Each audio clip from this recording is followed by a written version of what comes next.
Okay. All right. Center 5 for grades 3 and 4 for rocks and minerals.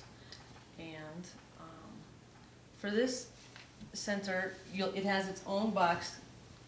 Grade 3 and 4 does, but there's only one sample of granite. Oh, I have two. Oh, I have two. Disregard, there will be 2 samples of granite. So, what you're doing is, with this craft, is you're helping the students understand that rocks are made of minerals.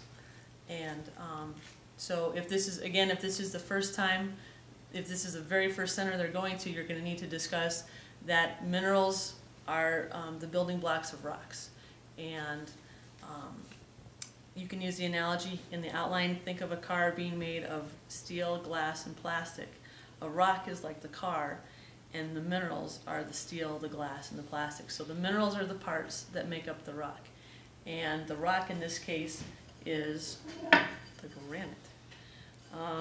So before you start the craft, you want to discuss that a little bit, spend some time talking that rocks are made up of one or more minerals, that rocks are important, they are all over the earth. And then... Ooh, do you want to go over those papers too? Yes, I do want to go over these papers, which are behind me and out of my brain. You can discuss what a mineral is with this handout, and it happens to have a pretty good example of what granite is made up of, and it shows the parts. And it's a good way to start your discussion as you introduce them to minerals. And then as well, you can talk about how the rock cycle a little bit, and how rocks change from and are ever changing from sedimentary to metamorphic to igneous, because they're going to be doing this actual process with their craft. So giving them a good idea of the rock cycle before you get started will help them understand what they're doing as they do it.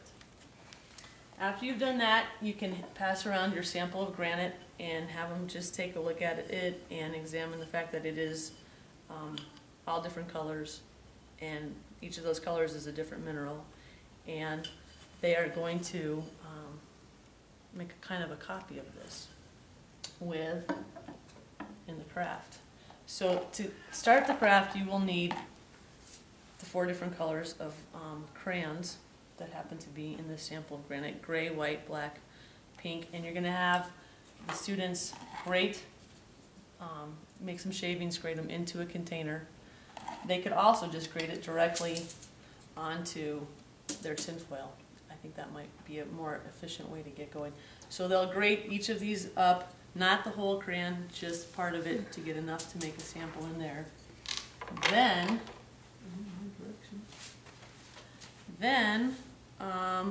you're going to take this aluminum foil, and it should be double thickness. With the crayon shavings, you'll fold it in half, and you're going to take it and you're going to do the first rock forming process.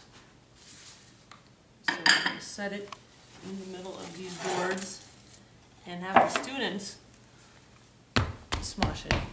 Apply pressure. Apply pressure. By applying pressure, they are creating a sedimentary rock.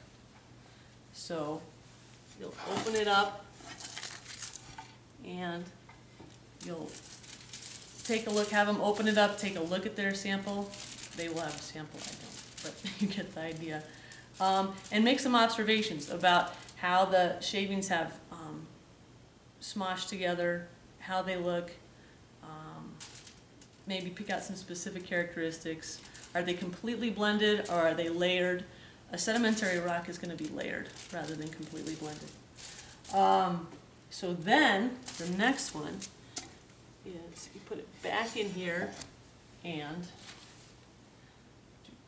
so you place the wax sediment inside. So you rewrap the wax rock and place it between the boards again. Now hammer on top of the board with a mallet to make more pressure. So you'll hammer, and the increased pressure turns it from a sedimentary rock into a metamorphic rock. So again, you'll open it up, you'll take a look at it.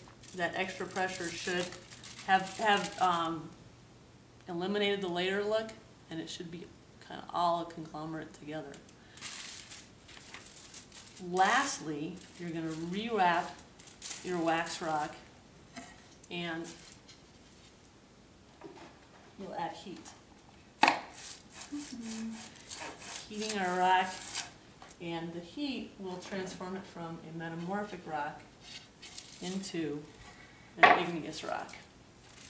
And again, open it up and have everybody observe and discuss what the changes. And you might start out that it was just a bunch of sediments in the beginning, just pieces of rock, and pressure and time and even more pressure, and then heat pushed it through the three rock phases, three pieces of the rock cycle.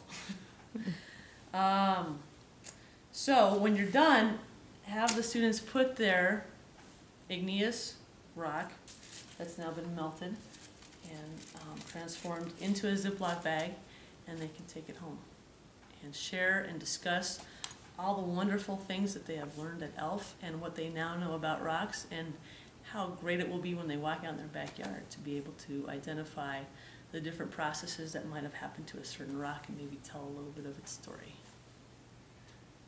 Great. Once again, any questions? There are a couple books in here. You probably won't have time. This is probably a pretty intensive craft.